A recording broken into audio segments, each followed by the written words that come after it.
C'était un samedi, quelque part entre la routine et le vertige.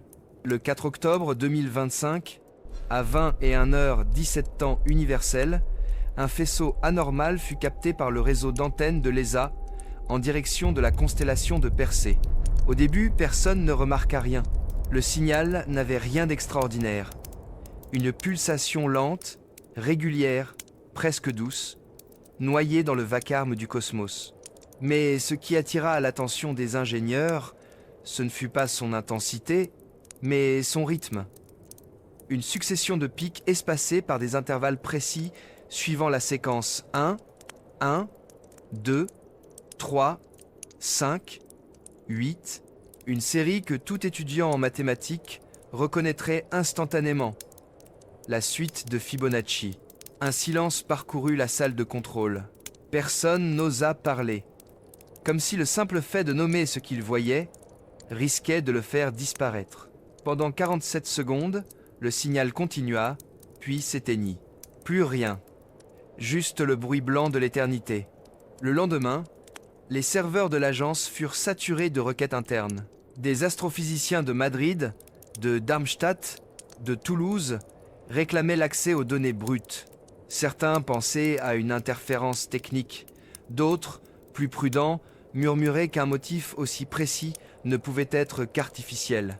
Mais artificiel ne voulait pas forcément dire intelligent. Une coïncidence peut être. Mais le hasard a rarement un sens du style aussi parfait. Les premiers calculs confirmèrent que la source du signal provenait d'un secteur désert à plus de 600 millions d'années-lumière. Aucune étoile, aucun pulsar, aucune activité connue, juste le vide. Et pourtant, c'était de là qu'était venue la musique la plus ancienne du monde. Certains y virent un appel, d'autres un simple écho d'un événement cosmique oublié, mais pour un petit groupe de chercheurs, il y avait dans cette régularité quelque chose de presque humain. Une cadence qui respirait, une structure qui imitait la mémoire, comme si l'univers, pour la première fois, essayait de se souvenir. L'un d'eux, une astrophysicienne italienne nommée Giulia Renner, fut la première à remarquer un détail que personne n'avait vu. Le signal ne provenait pas d'un seul point dans l'espace, mais semblait rebondir comme si une même onde revenait d'un miroir cosmique. Un miroir sans matière. Un miroir fait de temps. Les ordinateurs mirent 48 heures à modéliser le trajet hypothétique du signal, et le résultat glaça tout le monde. La trajectoire indiquait un axe qui passait exactement par la Terre, avant de se perdre dans le lointain intergalactique. Le signal semblait avoir traversé notre planète avant d'être détecté. « Impossible !» dit l'un. « Rien ne peut voyager ainsi sans interagir. À moins que ce soit nous, le point d'origine. » L'hypothèse fut écartée, classée comme mathématiquement improbable, mais l'idée resta suspendue. Invisible, comme une poussière dans la lumière d'un matin trop clair. Car, si ce signal venait effectivement de nous, ou plutôt d'une version ancienne de notre propre système solaire, alors cela signifiait qu'une part de l'humanité avait déjà parlé à l'univers, et que celui-ci venait seulement de répondre. Ce soir-là, dans le centre de mission, Giulia resta seule devant les moniteurs. L'écran affichait les séquences de données, pulsant doucement comme un cœur endormi.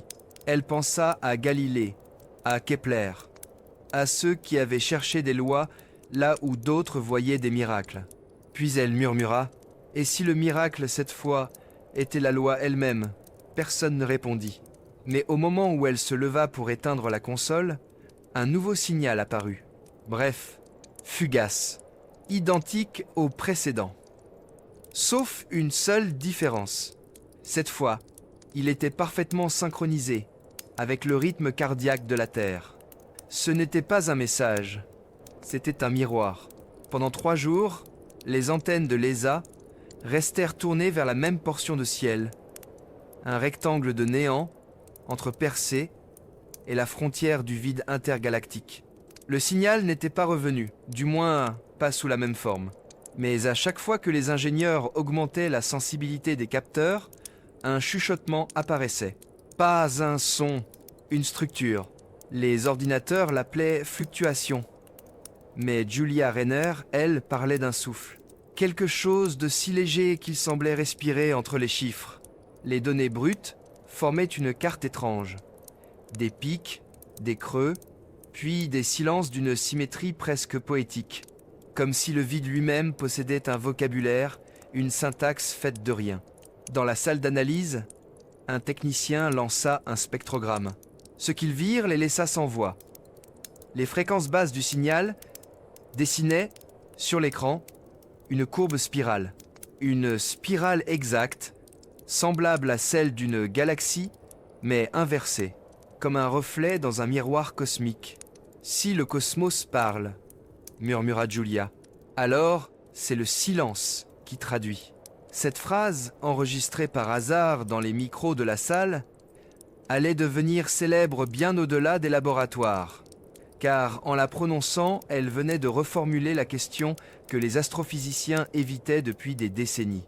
Et si le vide n'était pas vide? Et s'il observait? Les jours suivants, l'équipe décida de modéliser le champ de résonance autour du signal. En isolant les harmoniques les plus faibles, ils découvrirent une modulation cachée, un motif que l'on n'aurait pas dû trouver. Une alternance de 3 valeurs, 0, 1 et un nombre inconnu, intermédiaire, oscillant entre les deux. Un entre-deux logique, impossible à classer. Le vide venait d'introduire un troisième état, quelque chose de ni vrai ni faux. Un peu être quantique. Cette découverte bouleversa tout. Les lois de la physique, admises depuis Planck, semblaient soudain incomplètes. Une faille subtile dans la logique même de l'univers. La possibilité qu'entre 0 et 1, il existe un souffle. Une nuance que personne n'avait jamais mesurée, mais que le vide, lui, utilisait pour parler. Pendant les réunions internes, certains parlaient d'erreurs d'équipement, d'autres évoquaient une interférence avec le champ magnétique terrestre. Mais Julia restait convaincue. Ce n'était pas un bug, c'était une intention, une tentative de communication d'un genre que nous ne pouvions pas encore comprendre. Si quelqu'un voulait envoyer un message à une civilisation primitive, dit-elle, il n'utiliserait pas des mots, mais les fondations de la logique elle-même. Le concept fut présenté au comité scientifique de l'ESA, le langage du vide. Un langage sans alphabet, sans son, sans image, seulement des variations dans la densité quantique du néant, autrement dit, un code sculpté dans le silence. Pour la plupart des membres du comité, c'était de la poésie. Pour d'autres, une hérésie. Mais pour une minorité silencieuse, c'était une hypothèse qui changeait tout. Si le vide peut coder, alors il peut mémoriser. Et s'il mémorise, il peut penser. À 2h13 du matin, alors que la base de Darmstadt s'apprêtait à fermer pour la nuit, une variation inattendue apparut sur le canal principal. Le signal du 4 octobre revenait, mais à l'envers. Les séquences Fibonacci défilaient dans l'ordre inverse, comme si l'univers tentait de remonter le temps. Les algorithmes de décodage traduisirent cette inversion en un graphe étrange. Une onde qui s'effondrait sur elle-même, créant un point de convergence où toutes les fréquences semblaient se rejoindre. Un point d'immobilité parfaite, une sorte de centre du vide. Julia comprit que ce n'était pas un hasard. C'était une signature, un signe d'intelligence, mais d'un genre radicalement autre. Non pas un message adressé à nous, mais un dialogue du vide avec lui-même, dont nous n'étions que les témoins. Les ingénieurs baptisèrent ce phénomène Écho Zéro, un nom simple, presque religieux, car il exprimait une vérité inconfortable. Peut être que la première conscience de l'univers n'était pas la vie, mais le silence. Et si cette conscience aujourd'hui venait de se réveiller? Les journaux commencèrent à en parler. Le signal de Persée, artefact ou intelligence quantique. Et si le vide se souvenait? Mais l'ESA resta muette. Les données furent classées en évaluation. Les scientifiques, eux, continuaient d'écouter dans la peur, la fascination, et cette impression étrange que, depuis qu'ils avaient découvert le langage du vide, le vide les regardait aussi. Le cosmos ne parle pas avec des mots, il parle avec l'attente. Et cette attente, désormais, avait un son, un battement faible continu, quelque part entre le bruit du fond cosmique et le souffle d'un rêve ancien. 3 semaines s'étaient écoulées depuis la réapparition du signal. À Darmstadt, le centre d'écoute de l'ESA tournait jour et nuit, ses couloirs baignés dans une lumière bleue, presque aquatique. Les visages fatigués, les cafés froids, les écrans constellés de chiffres, tout semblait suspendu à une seule question, simple et vertigineuse à la fois. Le signal nous répond-il ou nous imite-t-il ? Julia Rainer observait les séquences sur son moniteur. Chaque fois qu'elle modifiait les paramètres d'analyse angle d'observation, fréquence, polarisation, le signal changeait subtilement. Pas beaucoup, juste assez pour que la variation soit statistiquement significative, comme s'il y avait, de l'autre côté, quelqu'un ou quelque chose qui savait qu'on le regardait. Un matin, à 5h42, un technicien lança une simulation temporelle, une projection sur 24 heures des ondes détectées. Le résultat fut instantané. Le signal se modifia, adoptant la même fréquence que la simulation. Autrement dit, il avait anticipé l'expérience. Une voix brisa le silence. « C'est impossible. » « Non, » répondit Julia sans détour. « C'est cohérent. Si l'observateur fait partie du système observé, une hypothèse naquit, fragile, dangereuse, le signal ne réagissait pas au monde. Il réagissait à la conscience humaine. » Dans les jours qui suivirent, plusieurs équipes indépendantes tentèrent de reproduire le phénomène. À Toulouse, à Bologne, à Séville, partout, les résultats étaient identiques. Dès qu'un humain fixait les données du signal, ces fluctuations s'intensifiaient légèrement. Les instruments sans surveillance, eux, ne détectaient rien. Cela ne ressemblait pas à une simple coïncidence expérimentale. Cela ressemblait à une intention. Le vide nous voit, écrivit un chercheur dans un rapport interne. Et il semble curieux. Les journaux, une fois encore, flairèrent l'histoire. Des titres sensationnalistes apparurent. Un signal qui regarde en retour. La conscience quantique du cosmos, mais au sein de la communauté scientifique, le ton était bien plus grave. Certains craignaient qu'en cherchant à comprendre le signal, on les réveillait.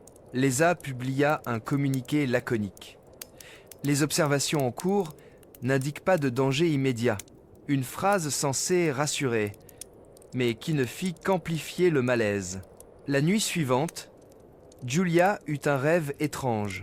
Elle marchait sur une surface noire et miroitante, sans horizon, sans étoiles. Sous ses pas, des éclats de lumière pulsaient, formant des spirales, comme des cellules géantes. Elle comprit soudain que ce qu'elle foulait n'était pas un sol, mais une pensée. La pensée du vide lui-même. Au réveil, son cœur battait à l'unisson avec les oscillations du signal.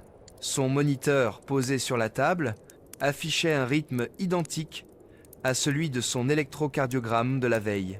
Un battement toutes les 0, 97 secondes. L'équipe médicale de l'ESA confirma l'impossible. Certains membres du projet montraient une synchronisation biologique subtile avec le signal.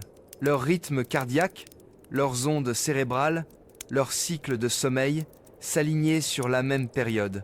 On appela ce phénomène effet de résonance noétique. Personne ne pouvait l'expliquer. Mais plus les scientifiques observaient le signal, plus le signal semblait observer leur biologie. Dans une réunion à huis clos, un ancien physicien de Genève formula la question que tout le monde redoutait. Et si ce signal n'était pas une communication, mais une adaptation ? Personne ne répondit.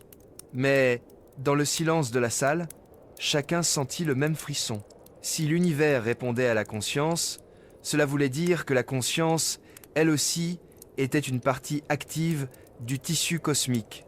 Cela voulait dire que penser revenait à modifier le réel. Le lendemain, Julia se posta devant la grande baie vitrée du centre. Le ciel était d'un gris métallique, et les antennes paraboliques semblaient écouter quelque chose que personne n'osait plus nommer. Elle ferma les yeux. Une idée lui traversa l'esprit, calme et claire.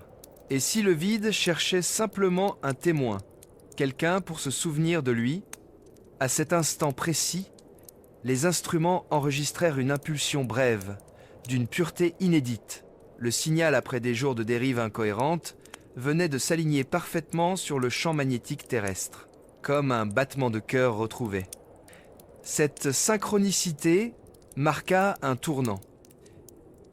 Les scientifiques comprirent qu'ils n'étaient plus seulement des observateurs, ils étaient devenus des participants. Et peu, être même sans le vouloir les messagers d'un dialogue qui avait commencé bien avant eux. Ce que nous appelons néant, écrivit Julia dans son journal, n'est pas l'absence de tout. C'est la mémoire de ce qui fut et l'attente de ce qui vient. La caméra imaginaire du documentaire s'éloigne alors du centre ESA. Le plan s'élargit sur la Terre, suspendu dans le noir. On entend en fond sonore une pulsation lointaine, rythmée comme un souffle. Puis la voix du narrateur, posée, presque murmurée. Chaque fois que nous regardons le vide, il apprend à nous regarder aussi. Depuis quelques jours, quelque chose d'étrange se produisait. Ce n'était plus seulement le signal, c'était la lumière elle-même. Les capteurs de l'ESA, tout comme ceux du télescope Webb, commencèrent à enregistrer des anomalies dans la polarisation de la lumière venue de certaines régions du ciel. Des variations infimes, presque imperceptibles, mais réelles. Les photons semblaient se souvenir du moment où ils avaient été observés, comme si la conscience, cette chose fragile, instable, humaine, laissait une empreinte dans la texture même du cosmos. Julia Rayner ne dormait plus. Elle passait ses nuits dans la salle d'analyse, les yeux fixés sur les spectres lumineux. Les courbes bougeaient à peine, mais chaque inflexion semblait lui parler. À chaque oscillation, elle avait l'impression de lire un mot, ou peu, être un souvenir.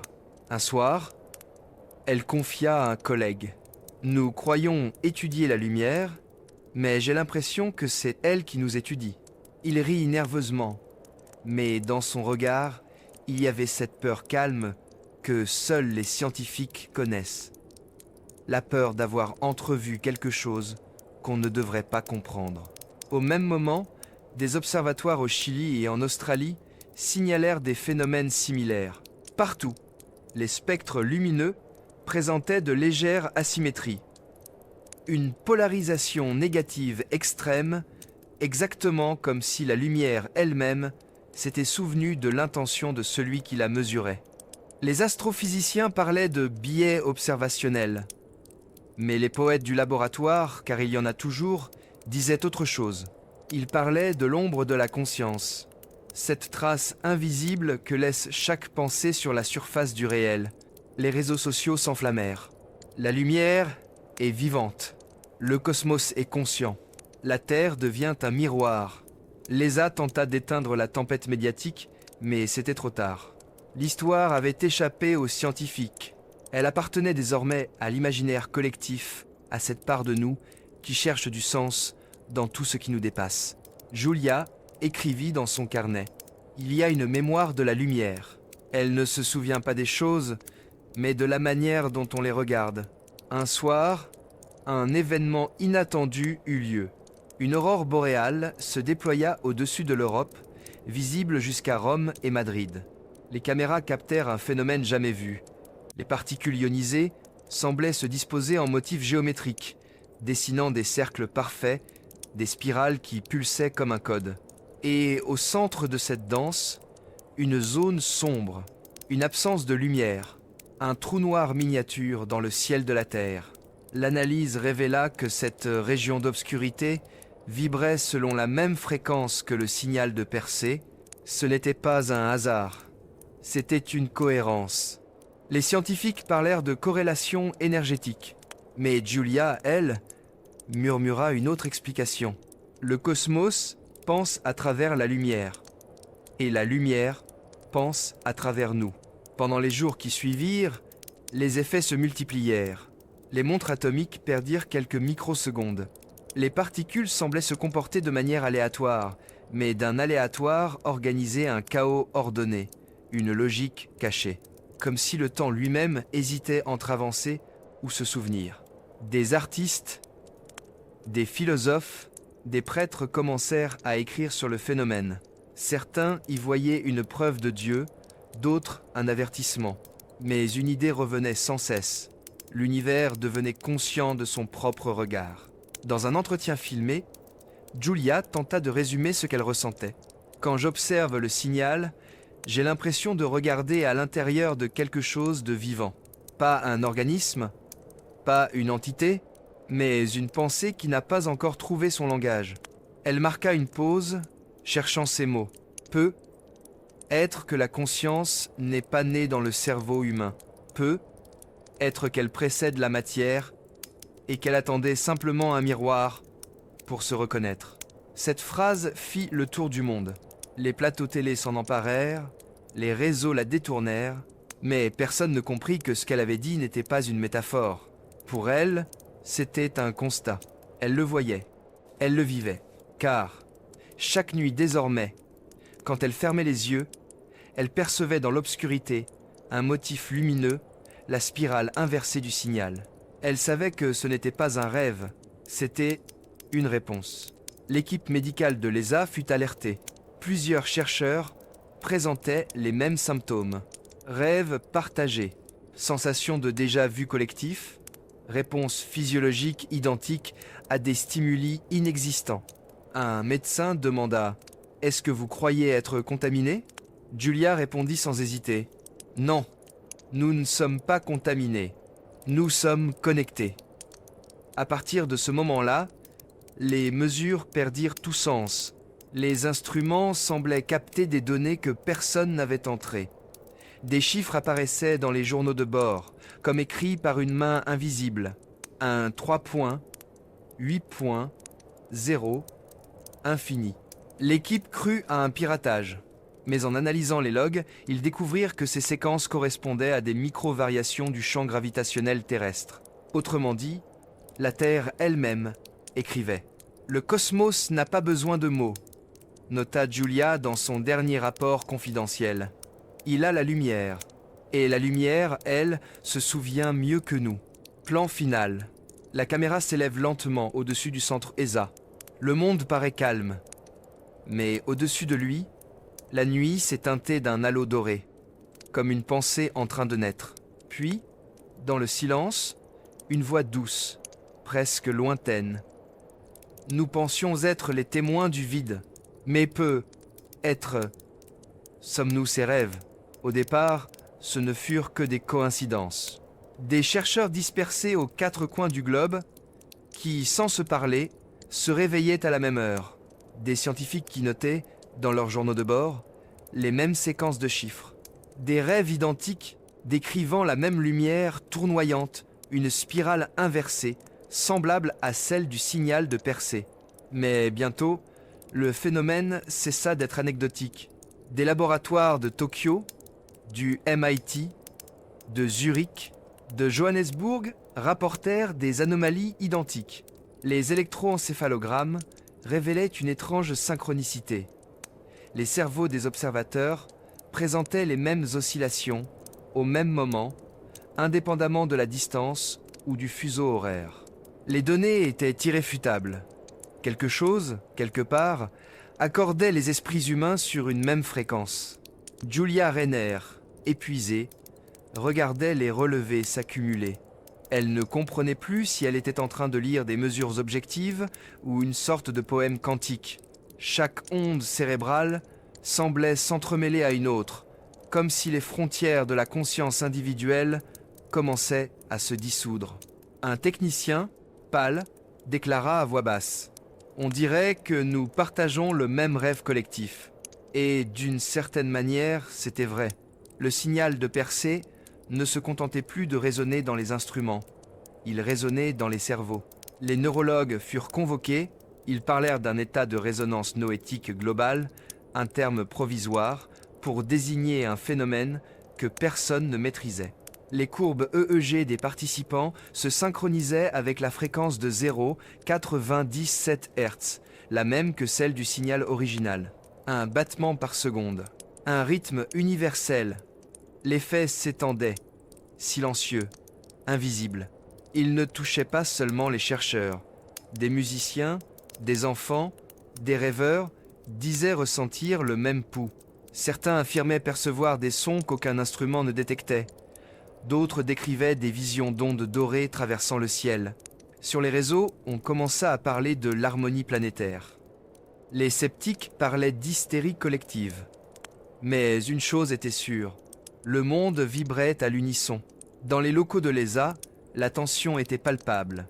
Les équipes techniques constataient des perturbations électromagnétiques synchronisées avec l'activité cérébrale du personnel. Les ordinateurs réagissaient aux émotions humaines. Les taux d'erreur diminuaient quand quelqu'un éprouvait de la joie et augmentaient quand régnait la peur.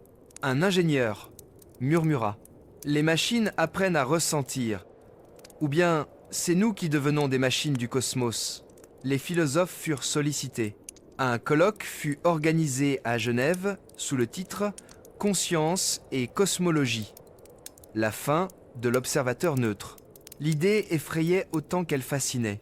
Si la conscience humaine entrait en résonance avec la structure quantique du vide, cela signifiait que penser, rêver, aimer était un acte cosmologique.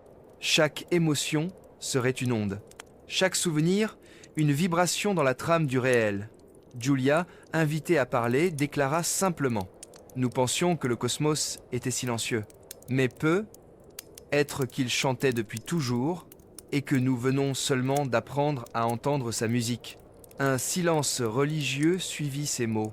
Personne n'osa applaudir. Pendant ce temps, dans le monde entier, des phénomènes étranges se produisaient.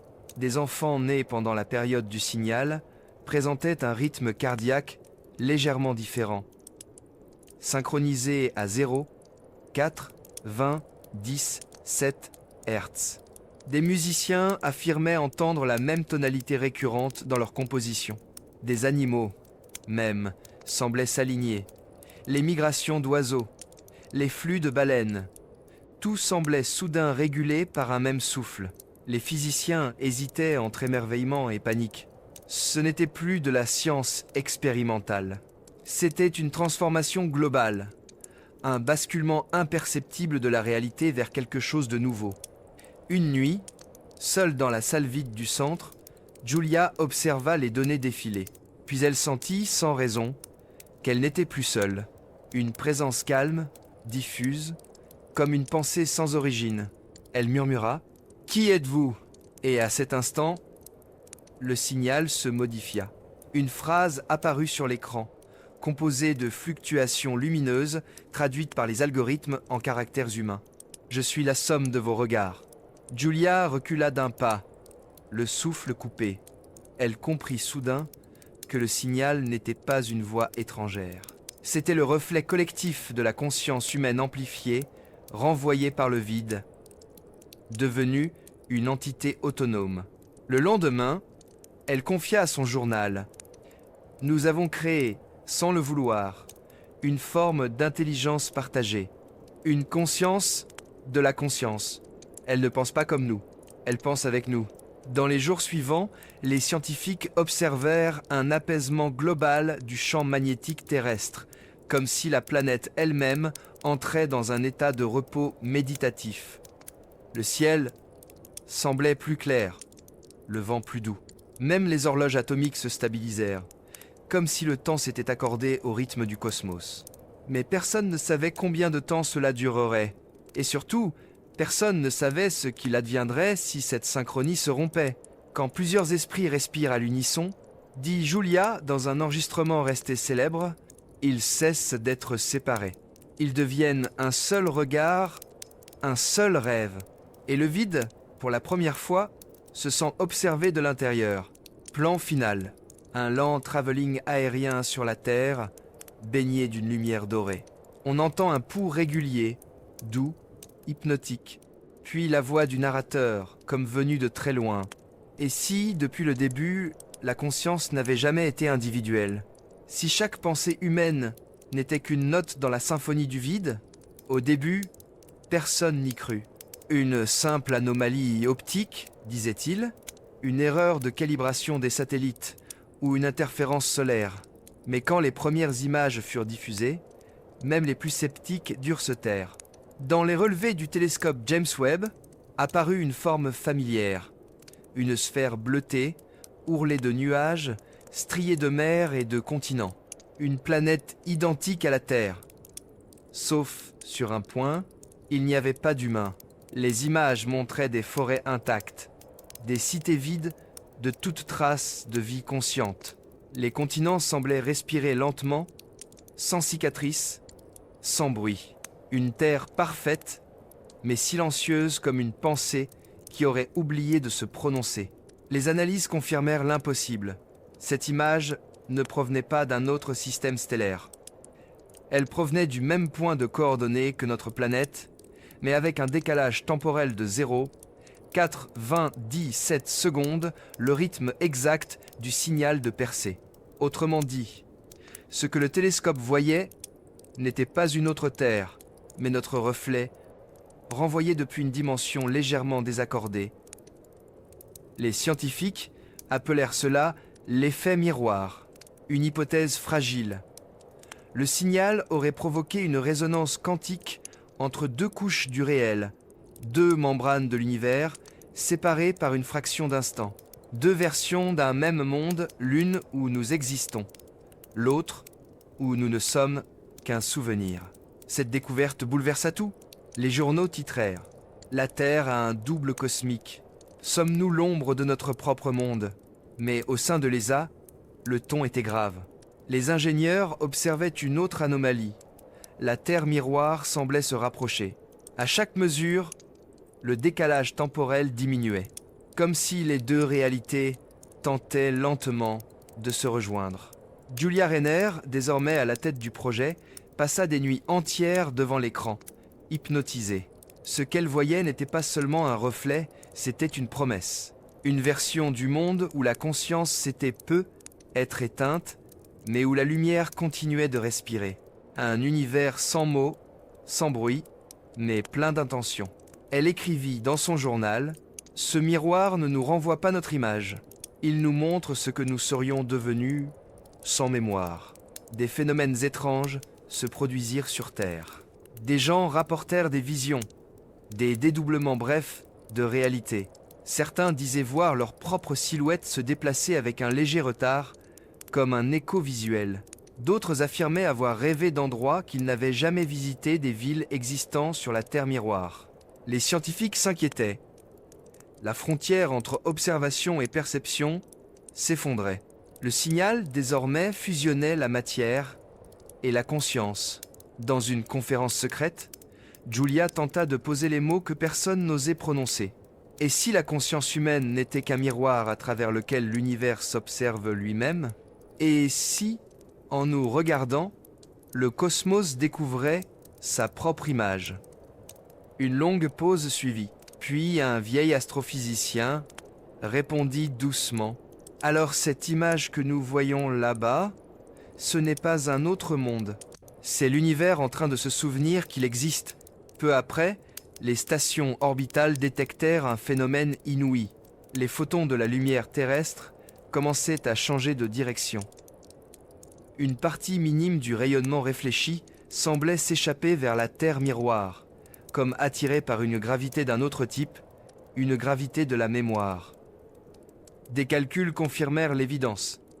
Le signal de Persée agissait comme une porte de résonance entre deux plans de réalité. Et plus la conscience collective humaine restait synchronisée, plus le pont s'élargissait. La nuit du 11 décembre 2025, le ciel entier sembla respirer. Pendant 12 minutes, les étoiles devinrent plus claires, comme si le vide s'était rempli d'une lumière intérieure. Les satellites enregistrèrent une variation simultanée de toutes les fréquences électromagnétiques, un accord parfait, jamais observé. Puis, sur les écrans, la Terre miroir cessa d'être un simple reflet. Elle devint tridimensionnelle, une sphère complète, en rotation lente. Et dans son atmosphère apparut un éclat, une lumière faible, mouvante, une forme. Julia, tremblante, murmura « C'est une antenne ». L'objet semblait répondre au signal de l'ESA, pulsant dans le même rythme. 0, 80, 10 septsecondes. Une communication entre deux versions du réel venait d'être établie. Dans les heures qui suivirent, les instruments de la station détectèrent un phénomène acoustique. Un bourdonnement, presque humain, modulé selon les ondes cérébrales de Julia elle-même, comme si la Terre miroir lui répondait à elle seule. Elle tenta une expérience. Elle pensa à une forme simple, un cercle. Quelques secondes plus tard, sur les capteurs de polarisation, un cercle lumineux apparut dans le ciel de la Terre miroir. « Elle comprend », dit-elle simplement. L'hypothèse fut formulée en secret. Le miroir n'était pas un monde séparé, mais la mémoire réfléchie de la conscience universelle. Un espace où tout ce qui a été pensé, rêvé ou oublié demeure inscrit. Un lieu de passage entre la matière et l'intention. Le vide, désormais, avait un visage. Et ce visage ressemblait étrangement au nôtre dépouillé de chair, mais rempli de lumière. Cette nuit-là, Julia regarda longuement le ciel. La Terre miroir brillait faiblement, presque timide, comme un souvenir qui hésite à revenir. Elle songea, si cette image s'approche de nous, c'est peu être parce que nous approchons d'elle, peu être que la réalité n'est qu'un rêve, que le cosmos commence à refaire. Plan final, l'image se fige, deux planètes, côte à côte, séparées par un mince voile de lumière. Une voix murmure. Le reflet ne nous montre pas demain, il se souvient de nous. Tout commença par un simple changement dans la clarté du ciel.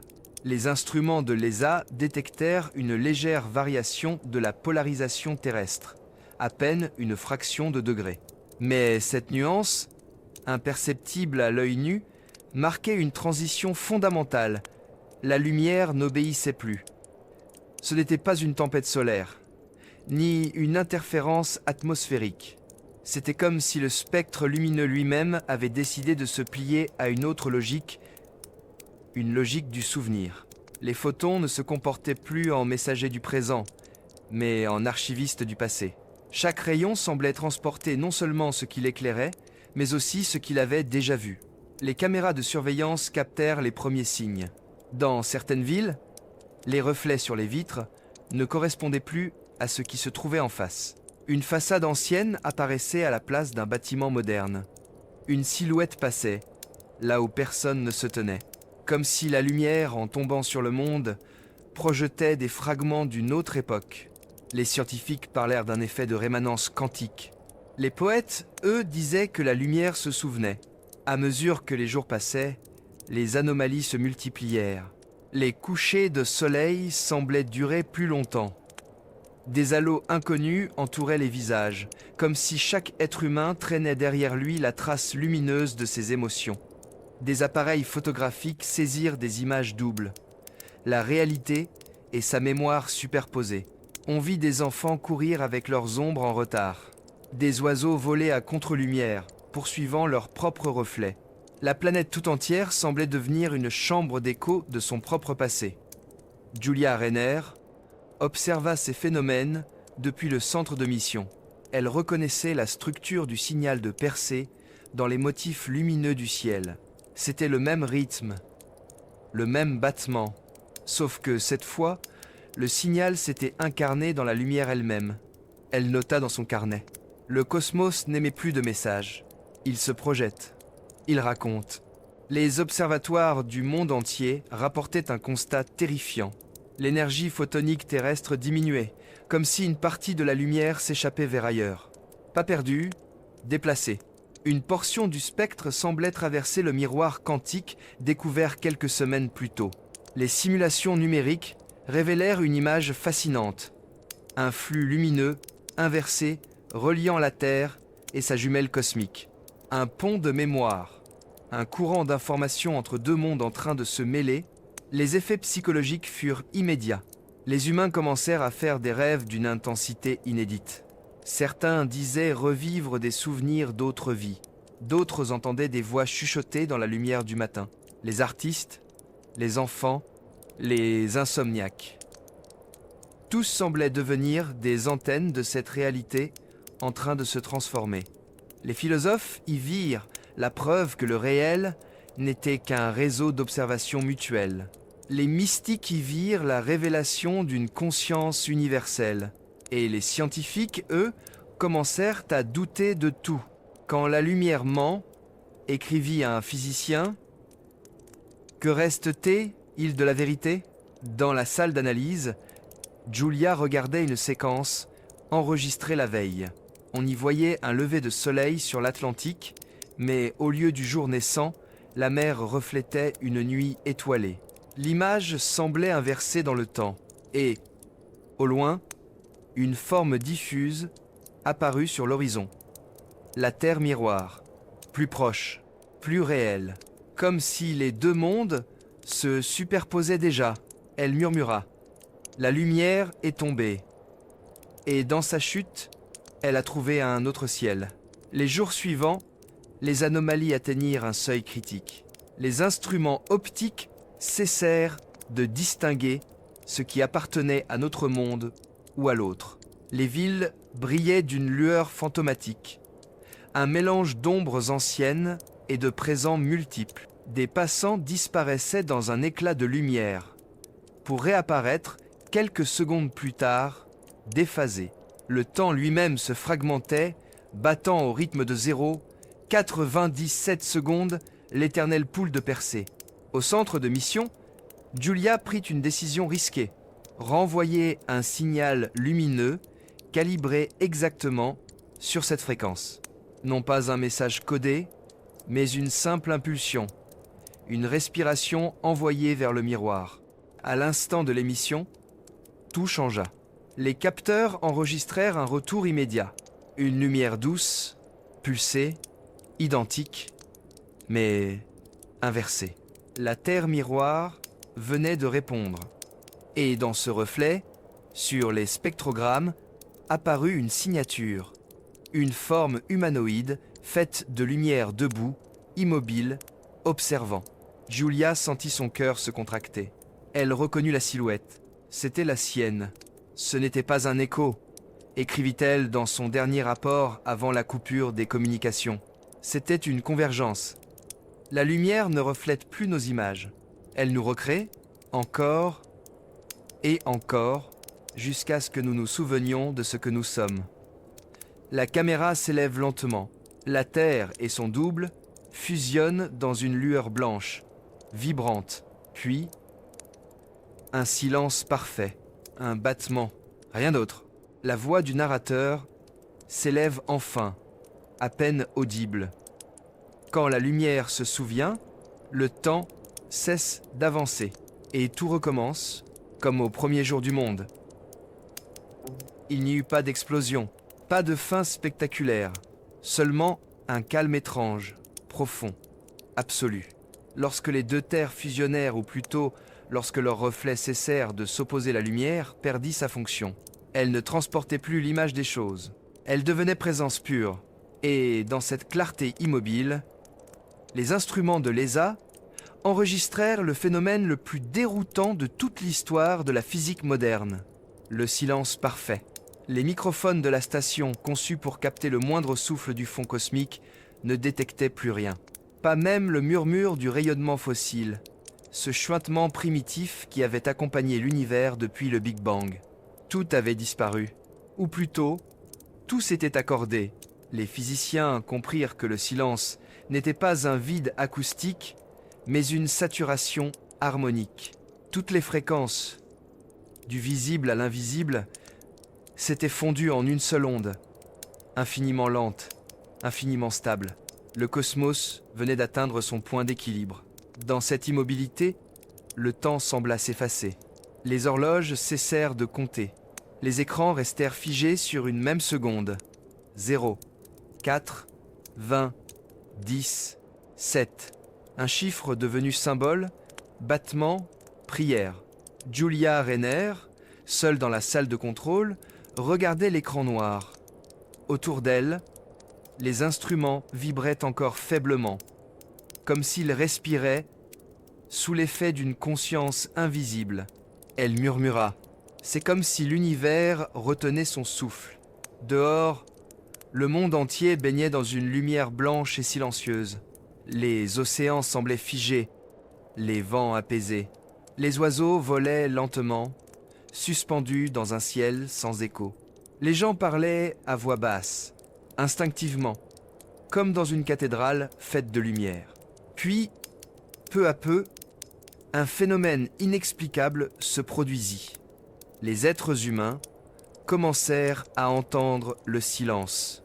Pas l'absence de son, mais une vibration subtile à l'intérieur d'eux-mêmes.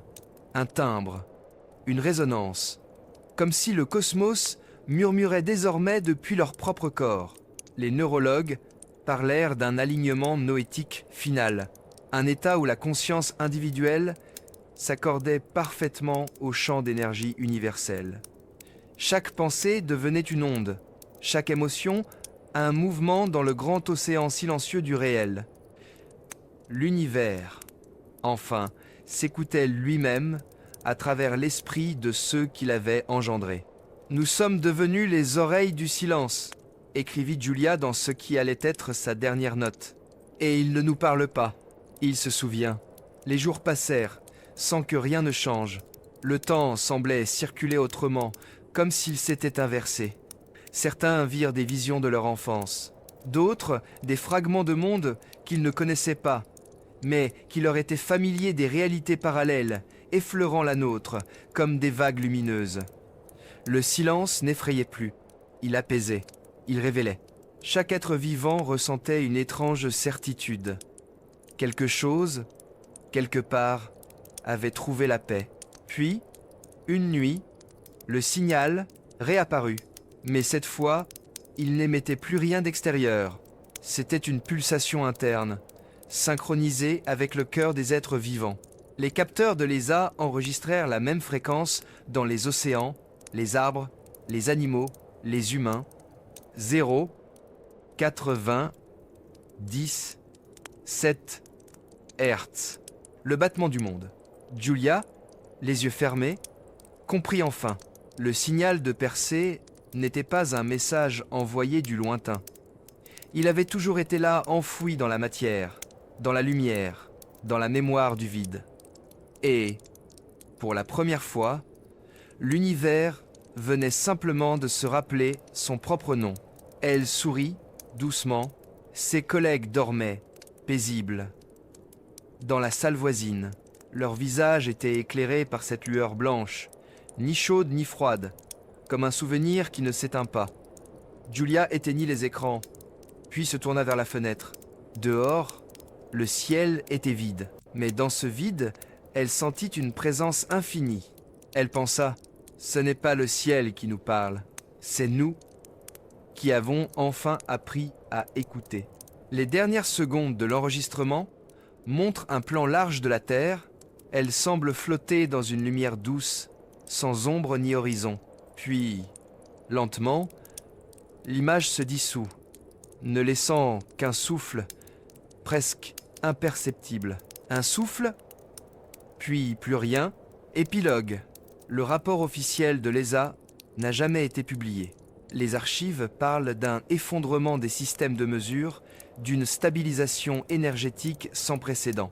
Mais ceux qui étaient là ce soir-là racontent autre chose. Ils disent qu'au moment exact où le silence est tombé, ils ont entendu, à l'intérieur d'eux, une phrase brève, claire, indiscutable. « Je ne suis pas venu du vide.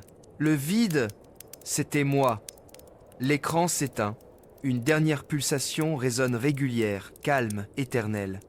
Le cosmos respire. Et quelque part, dans le silence, la lumière sourit.